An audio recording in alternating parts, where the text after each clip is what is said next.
Okay, hello and welcome to Retro Bikes Dublin. Today we're looking at another Honda Super Cub 50. This is a 2006 model, I believe. 7, sorry. So I have a 2008 model, which the 2008 went on to fuel injected. So this is a carbureted model. So last of the kind of classic Super Cub 50s. This is done in a really nice metallic purple.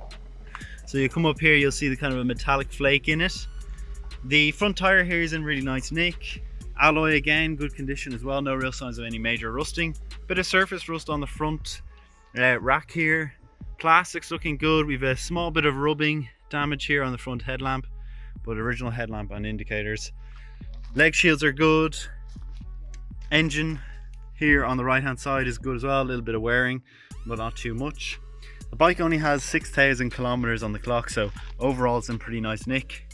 Little bit of surface at the top of the shock here.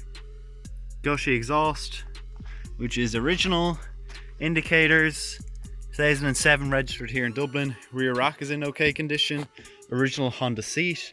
Underneath is in nice condition with no real rust. We have a small little bit of a tear here on the other side of the seat, but that you can't actually even see that. The chain guard is good. Side stand and main stand. Left hand side engine cover casing has a little bit of wear from boots. Little bit of a plastic weld here on the left. And coming up to the front here, front tire is good. Okay, and so a 2008 fuel injected model directly onto a 2007 carbureted model.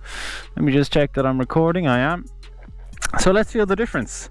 I'm going to turn on the ignition. The last one went first kick, so carbureted usually take a bit more if they haven't been started, but that was first proper kick. The first one I didn't, to be honest, didn't do anything with. Put a bit of choke on, let her warm up slightly, and that's kind of what a carb is. If you haven't ridden it, it takes a bit more to warm up.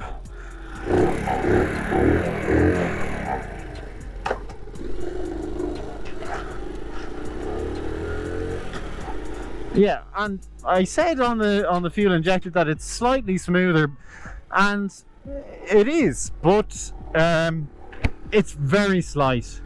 It is very slight, and you have to be quite picky to realise the difference. You'd have to be a real veteran of the Super Cubs to notice a difference. Let me just turn off this choke.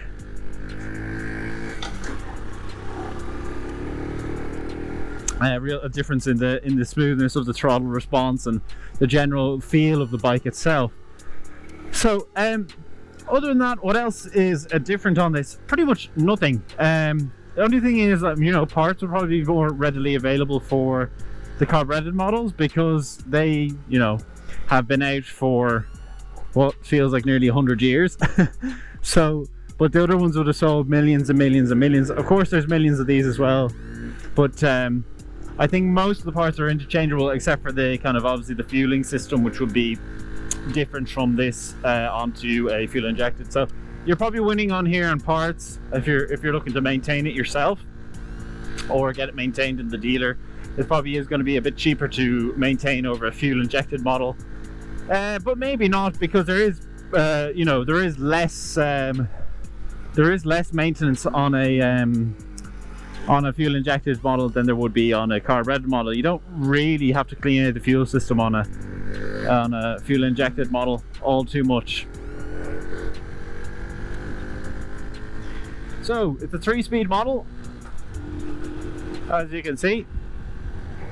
3 speeds into 50 kilometers an hour. You can expect about 60 out of these things. This one feels very, very fresh. It only has 6,000 kilometers, so all the brakes, everything like that actually feel pretty nice. The gearbox feels really smooth, going through all the gears really nicely. All the kind of handies, as I call them, or things that you feel and touch, feel very nice and responsive, and nice tactile feedback on them that you get from a fresh bike over one that's been very heavily used. You kind of just feels like pushing nothing at those stages. We're going to turn in left here and go through the motions. where we will check out the electrics of the bike that I do here. It just shows you all the everything is working and it as it should be. So I'll just pull in here on the left, kick it down a gear, put it into neutral, and here we are. Idling nicely, starting, stopping, and doing all the things that it should. A nice metallic purple, which is good to see. Kind of a more different, kind of a different color than the standard ones. Circle headlamp, which indicates kickstart only for the Japanese specs, certainly of this era. But yeah, that's kind of it. If you have enjoyed the video, please do leave a like, comment, and subscribe.